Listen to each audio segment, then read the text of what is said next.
Senhor Giusti ha una declarazione molto forte contra il manejo di Maduro, presidente Maduro di Venezuela. Ella indica fuertemente que está sostener señor Guaidó. Ella dice que está al contrario de todo otro, necesita sostener Guaidó y Maduro su gobernación está uno que está corrupto. Senhor presidente, que efeito vai de uma negociação para a refineria, com o produto de PDVSA, lo tem PDVSA que cai de a governação de Maduro, lo portim para o que trata senhor Giusti e nós como país. Tem negociação aqui agora que para abrir nossa fronteira.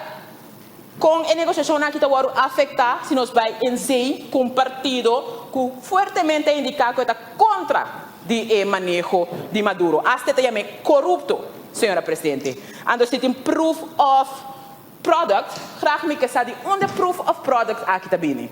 Na prueba de onde produto não aqui lo bini, tá de mesmo PDVSA, bom de manejo de corrupto, segundo senhor Giusti Maduro, que não mês traz saca CPR traz saca e produto não paga corso.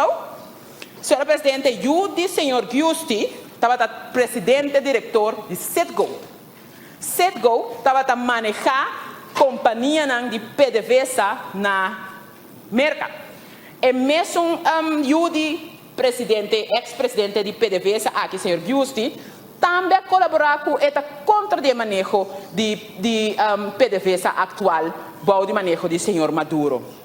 Deve ter o consórcio, incluindo o partner do senhor Giusti, aparentemente está contra o senhor Maduro e está pro senhor Giusti. Então, em quadro de sei, senhora presidente, que efeito sei lo vai ter riba e negociação para abrir fronteira e ganhar produto for de PDVSA.